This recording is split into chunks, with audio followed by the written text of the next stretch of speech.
Has de saber que hoy iba a hablar de Dead Poets Society, La Sociedad de los Poetas Muertos, una película que me encanta, una película muy otoñal, y que siempre que la veo de diferente manera, siempre que la veo me evoca tantos recuerdos, tantas cosas, y que simplemente conecto mucho con ella. Entonces, podrás tú pensar, entonces, ¿por qué no estás hablando de Dead Poets Society y sí de No Country for Old Men? Bueno, resulta que estaba navegando por TikTok y me apareció, pues, una recomendación, una reseña de No Country for Old Men. No Country for Old Men es una película de 2007. Yo la vi más o menos cuando tenía 12 años y por eso es que quiero hablar de ella, porque estaba chico cuando la vi, era, pues, relativamente empezaba a ser un adolescente, y todo lo que causó en mí ese final tan abrupto, ese final tan anticlimático, los personajes llenos de tanto nihilismo, fue algo que cuando lo vi por primera vez quedé totalmente impactado, resonó tanto en mí, y había muchas cosas que no entendía. Esa es otra cosa que me gusta mucho de volver a ver una película, que con el paso del tiempo, teniendo más referencias culturales, más referencias cinematográficas, más historia acerca sobre los contextos sociales que se tiene, logras, empatar más con aquel discurso que te da la película. Y, la he visto muchas veces, de verdad, es de esas películas que he visto muchas, muchas veces, es de esas películas que siempre que puedo vuelvo a revisitar.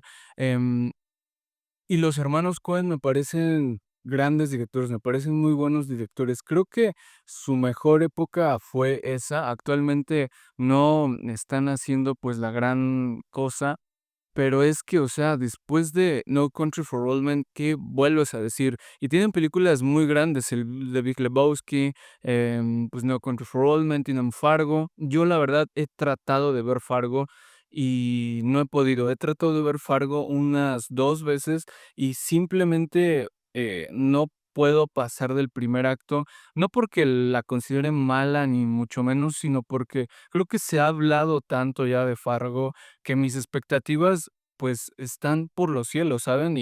Y siempre que empiezo con un filme que no he visto, pues, le doy mucha importancia a los primeros minutos del filme, de la película, porque es ahí donde te logras, cautivar, es ahí donde logras saber si te va a gustar o no.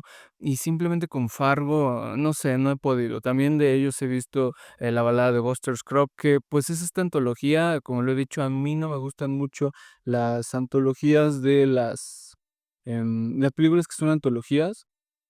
Casi no disfruto de ellas, disfruto un par de episodios de esta antología, los demás no mucho, la verdad.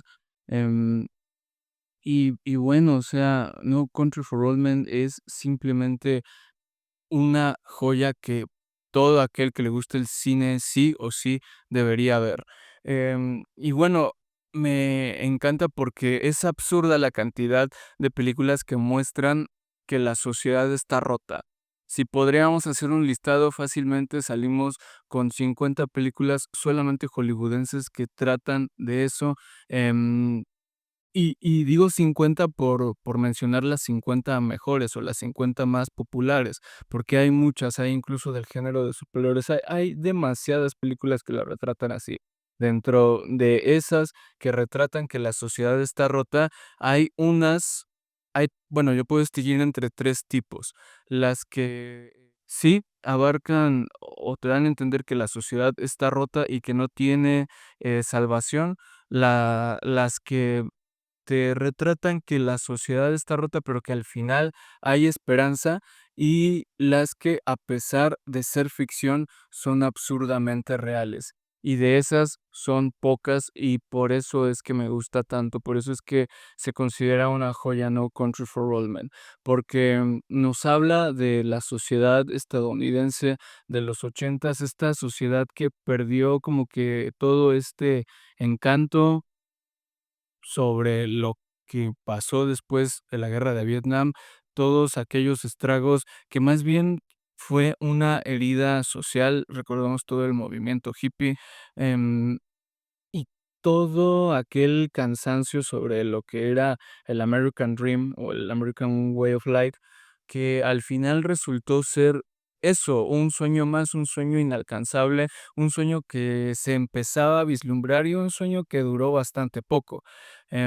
Para quien no haya visto No Country for Old Men, em, está en Mercado Pago. Mercado Pago es Mercado Pago, en Mercado Play.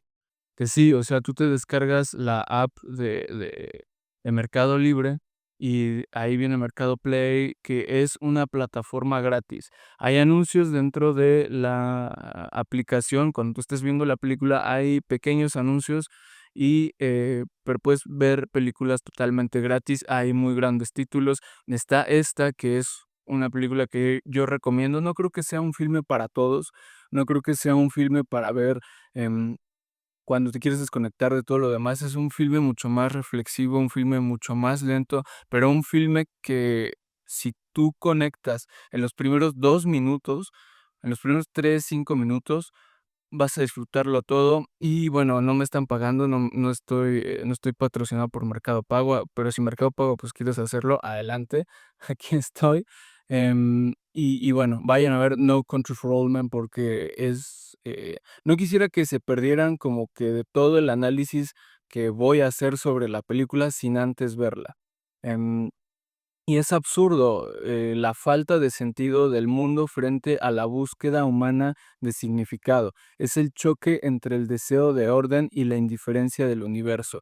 Y sí, o sea, son palabras bastante fuertes que parece que dentro de una trama simple de policías y ladrones, de la presa siendo cazada, parecería que todo este dilema filosófico existencialista, pues, no es muy propio de las películas del tipo western. No Country for Old Men claramente es un western moderno, un western también inspirado un poco en el cine noir dentro de estas correteadas, ya saben, de que el policía, el ladrón, se parece un poco podemos ver ahí la triada de el bueno, el malo y el feo.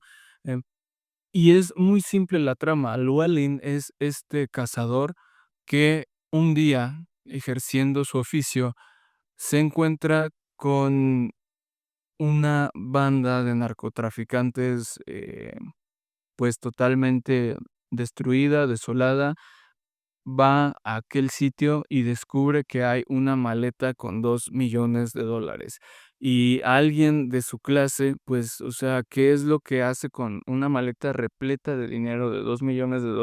Vemos, que cada una de las decisiones, tienen un una consecuencia para él y para todos los que le rodean, y no es él el personaje principal, sí, podemos ver un eje, pero es lo que me gusta de la película. La película, trata mucho sobre los absurdos de la vida, los absurdos de las decisiones. No es una sátira como de Big Lebowski, tampoco como La balada de Buster Scruggs, pero tiene demasiado de este humor negro que caracteriza tanto a los hermanos Cohen.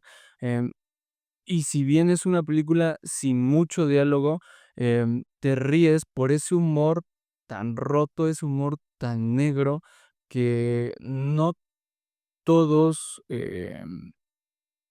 pues, comprenden de cómo son los hermanos Cohen. Em y sí, o sea, no es claramente una comedia, es todo lo contrario, pero está tan bien construida, tan bien argumentada, y los diálogos de los personajes y las situaciones que mediante la imagen puedes, lograr entender este humor negro que tienen los Coen, y también mediante el diálogo. Hay un par de diálogos que se me hacen sumamente increíbles, y puedo distinguir aquí a los grandes dialoguistas que son los hermanos Coen. Como ya lo he dicho en otros, episodios de este podcast, otro de los grandes dialoguistas que me encantan en todo este mundo del cine, pues, es Quentin Tarantino, y podemos ver ahí cómo estos 3 bueno, Quentin Tarantino no tuvo nada que ver, ¿no? Pero sí como que tiene sus roces en cuanto al estilo narrativo que tienen los hermanos Coen.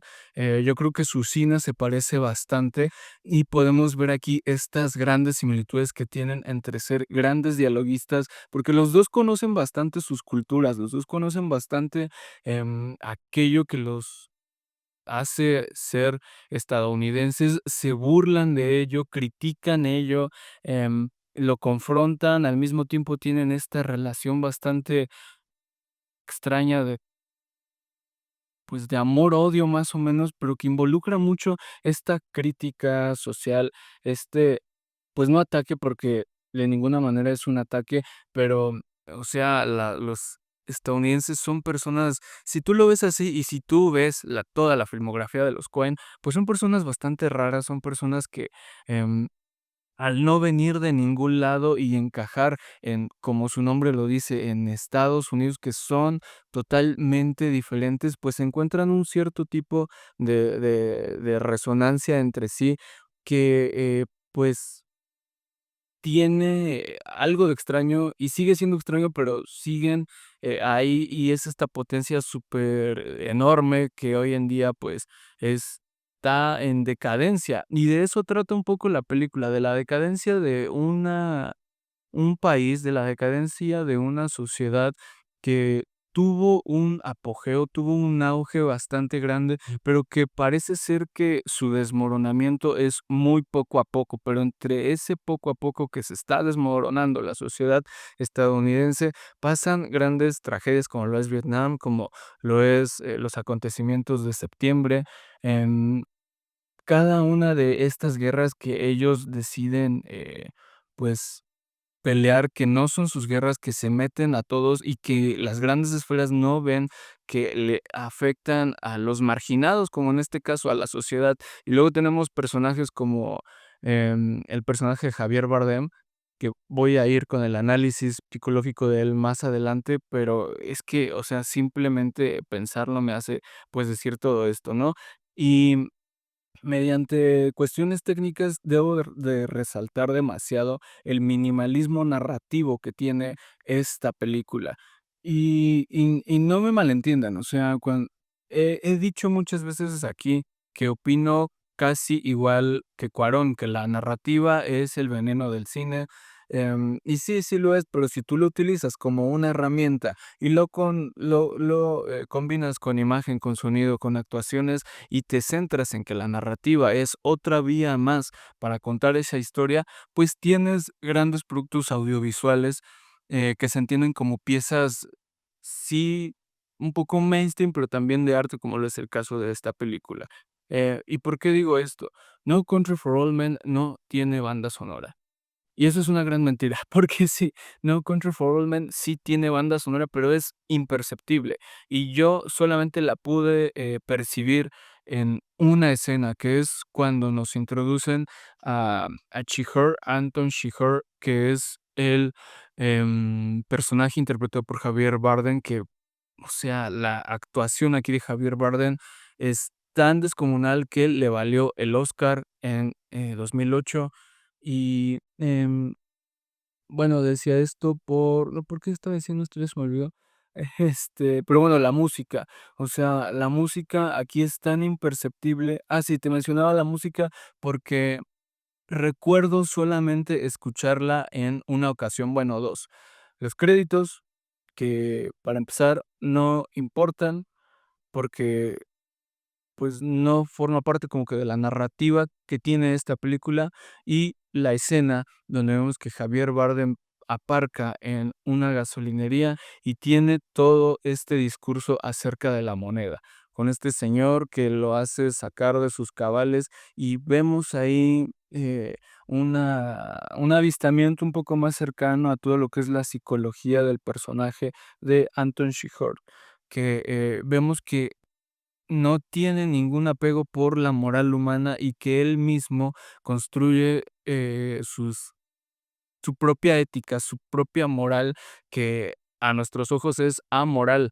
Y sí, o sea, digo a nuestros ojos no por decir que, lo sea, que él lo sea, sino porque, vemos que está completamente lleno de un nihilismo, pero de un nihilismo, em pues tal vez, bueno, no tal vez, totalmente tergiversado, sin nada de apego a la humanidad, y es en este momento en donde la banda sonora hace acto de presencia tan sutilmente que es casi imperceptible y dota de esta de esta sensación de suspenso que te hace estar al borde del asiento, tan al borde del asiento que cuando tú piensas que él va a lanzar la moneda, va a hacer aquello que, pues, es que no sé si decir la palabra porque luego te desmonetizan y así, pero sabes que va a cometer aquel crimen. Y es de estos personajes tipo Harvey Dent que basan sus decisiones en la suerte y, aquellas cosas que no siempre. Y de eso me parece bastante, bastante curioso hablar. O sea, parece ser que estos personajes basan sus decisiones en el azar, pero es un azar fabricado, es un azar que ellos construyen que al final no es un azar. Entonces, viene o dota de todo este misticismo al personaje que me parece brillante.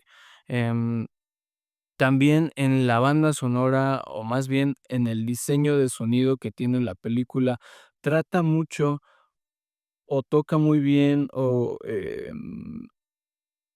se aproxima bastante bien a todo el silencio. La película En la película podemos ver que hay muchas partes donde el silencio es el protagonista, en donde el silencio pues simplemente parece estar ahí, pero dice Guillermo del Toro, el silencio del cine, el silencio en el cine son 10 barras de sonido. Y sí, vemos una escena en donde parece ser que no hay nada, pero escuchamos las botas de los personajes, escuchamos sirenas de fondo, escuchamos todo esto que ocurre en la noche que es de cierta manera difícil de describir, que a veces tú percibes nada más porque estás ahí y todo eso, el silencio dota también de, junto con la fotografía, de el orden, pues, no moral que tienen los personajes, digamos así, un poco más protagónicos, que son el Llewellyn y Anton Chigurh, bueno, el personaje de Javier Bardem, ustedes me entenderán.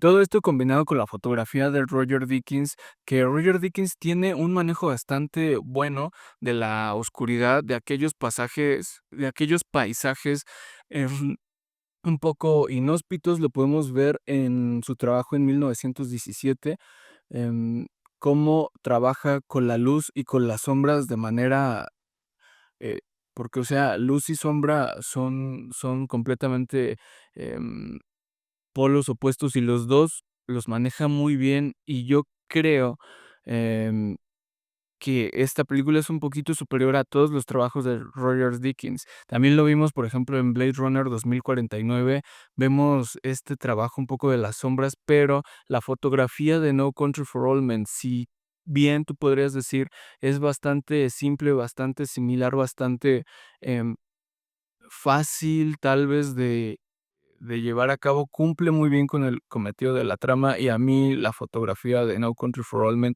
me parece completamente, pues, asombrante, me encanta. Em, y bueno, Anton Chigurh, alguien que su propia moral, pues, se asemeja bastante a los conceptos nietzscheanos del Übermensch, del superhombre. Pero aquel superhombre ya tan fuera de lo moral, ya que vive tan, ensimismado bajo lo que él considera sus propias reglas, que no tiene ya cabida en la sociedad. Y es un poco esta, comparación que tenemos con personajes como lo es el Joker de Heath Ledger, que representan la figura totalmente del caos. Y ojo, no trato de glorificar a ningún villano, de hecho, no lo hago. De hecho, si te identificaste y piensas que personajes como el Joker, que personajes como, Anton Chigurh son los que tenían razón, o los que tenían como que, pues, las de ganar, o así en la película, si empatizas con ellos, pues déjame decir que no no está bien, no sé, chécate o algo, no es cierto, cero hate, pero a lo que me refiero es que, esas figuras están ahí no para, de nuevo, como lo decía en el capítulo de Heat, em, no glorifican, no son villanos cool, o sea, ves su atuendo, ves su peinado. No tratan de decirte esto es lo que está bien, esto es lo que es cool, sino todo lo contrario. sino que representa la figura del miedo, la figura del mal indomable, que al final lo vemos que no es, la figura del caos, que está ahí porque es alguien completamente trastornado y ojo, no es para ser glorificado. Em, es totalmente una figura deshumanizada, porque vemos que en ningún momento tiene este apego por los seres humanos. Sin embargo, cuando lanza las monedas, lo hace únicamente como si fuera un juego de azar, ni siquiera se divierte, cuando hace esto, sino que vemos que se prueba a él mismo su propia moral. Y la moneda, o sea, las personas creen elegir. Todo el tiempo durante esta película vemos como que este roce con la filosofía o con el pensamiento determinista, este pensamiento que nos dice que ya todo está determinado y que es imposible nosotros decidir por cuenta propia porque ya todo tiene una razón de ser. Em, y si me preguntas a mí personalmente, yo creo que es un poco de las 2, un poco de aquel determinismo y un poco de, aquel albedrío que tú propio tienes, pero si entramos en eso, sería una discusión filosófica que nunca acabaríamos. Yo pienso que son las 2. En la película nos muestran que los personajes creen elegir, pero todo está regido por azar o por un destino inexorable. Y sí, o sea, vemos que cada uno de ellos, en base a las decisiones que toma, em, pues tú pensarías, el héroe se va a salir con la suya, el sheriff va a agarrar, va a arrestar al malo de la película. Este tipo, el héroe, se va a fugar con su esposa, va a vivir feliz durante toda su vida con aquellos $2 millones que se acaba de encontrar, que fue un golpe del destino. Piensas que el final va a ser diferente y es una de esas películas también en las cuales me gustaría ver por primera vez, porque con todo esto pues, ahora sé, con todas estas cosas que percibo diferente que cuando la vi, que cuando tenía 12 años, pues, todo ese final anticlimático, todo ese clímax que nunca llega y, em, tan abruptamente te aparecen los títulos de los hermanos Coen, o sea, me gustaría verla por primera vez para experimentar cada una de esas sensaciones. Pero bueno, em, ellos están ahí gracias a sus propias elecciones. Llewellyn nunca se plantea dejar la maleta donde la encontró, nunca se plantea y es que, bueno, o sea, también me ponía a pensar quién lo haría, ¿no? Em, o qué sería lo correcto, o sea, resuena tanto, porque te pones a pensar, ¿y qué es lo que haría yo? ¿Qué es lo que harías si te encuentras una maleta con $2 millones? Pero después te enteras de dónde salió eso, después te enteras de los riesgos que tienes que correr, después te enteras de quién te está persiguiendo, de quién es esa persona, y vemos que cada una de las decisiones que toma aquel personaje lo llevan, pues, a un destino, pues, horrible, ¿no? Al peor destino que te puedas imaginar, porque al final su esposa no sobrevive, al final él mismo no sobrevive, em pero tampoco ninguno de los personajes encuentran redención. El personaje interpretado por Woody Harrelson, aquel el del sombrero, Carson Wells, algo así, acaba mal también. El personaje del malo de Javier Bardem tampoco se sale con la suya. Em, vemos que si bien no muere, pues tiene un destino, pues, trágico. Vemos su brazo con una fractura expuesta, con un destino incierto. Vemos a un sheriff totalmente, decepcionado, un sheriff con dudas ya en el final de su vida, un sheriff que ha renunciado a todo aquello que creyó y me parece bastante, te dice mucho cómo empieza la película con esta voz en off y los paisajes tan áridos de estos estados de, pues, de aquel país, y de cómo el sheriff te empieza a narrar que antes los sheriffs ni siquiera llevaban pistola, ni siquiera llevaban, pues, esta cosa para defenderse, que vivían en un país que ellos pensaban que era el sueño y cómo todo esto, pues, ha venido en algo horrible, ¿no? Y pensaba, o sea, como que los gringos se mortifican bastante, ¿no? Se mortifican bastante de por qué pasan estas cosas, de por qué, América ya no es un país, pues, en auge, un lugar seguro, pero cuando te das cuenta que todos esos personajes fueron a Vietnam, que todos esos personajes son veteranos de guerra, ves como que esa relación a la raíz de todos los males y dices, bueno, pues hay loquitos como Anton Chigurh que están ahí porque son gente trastornada. Luego vemos a Llewellyn que es alguien que, pues, no está tan mal, pero que sabe de armas, que en cualquier momento, o sea, me parece bastante extraño y bastante sorprendente que puedas allá comprar armas como si compraras un kilo de huevo, ¿sabes? Y compran cartuchos igual, o sea, en la tienda de la esquina.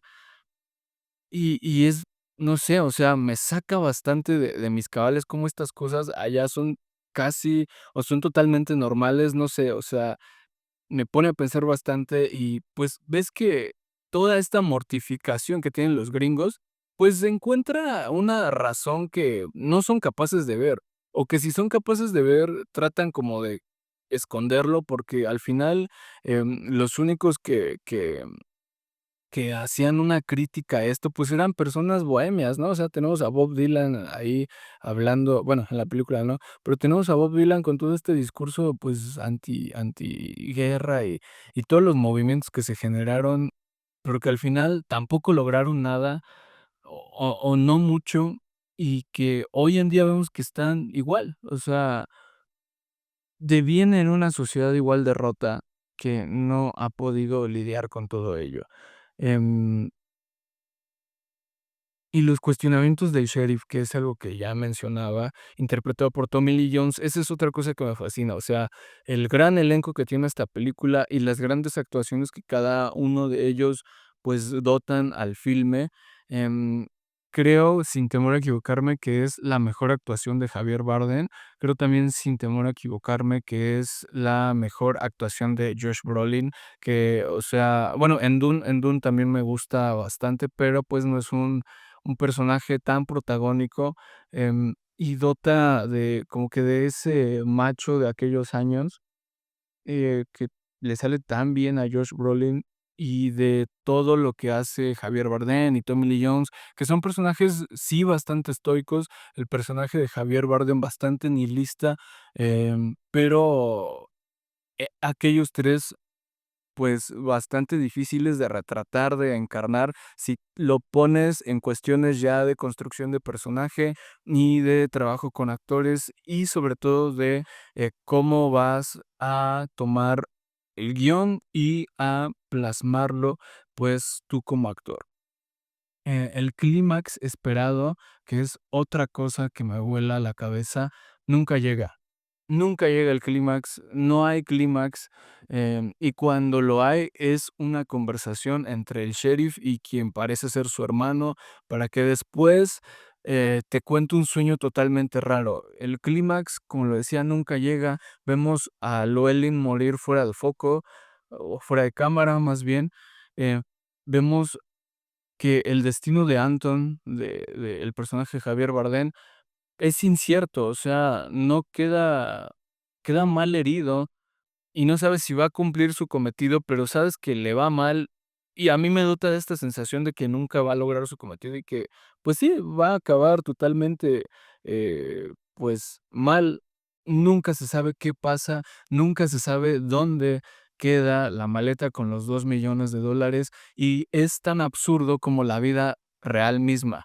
Es tan absurdo como aquellas noticias tan malas que pasan en la película que al en la película, en la tele, que al final ni siquiera sabes los nombres de los involucrados y todos pasan a segundo plano, opacados por la muerte y por lo absurdo de la vida. Y esa es otra cosa que me vuela la cabeza de cómo tratan cada una de las cuestiones absurdas los hermanos Coen. En otras películas las tratan pues sí, con esta sátira, riéndose de ellas, pero aquí es tan imparcial, aquí es tan absurdo, aquí es tan absurdamente real que simplemente te da un poco de escalofríos por ver aquella realidad y que se parece tanto a la realidad que vives.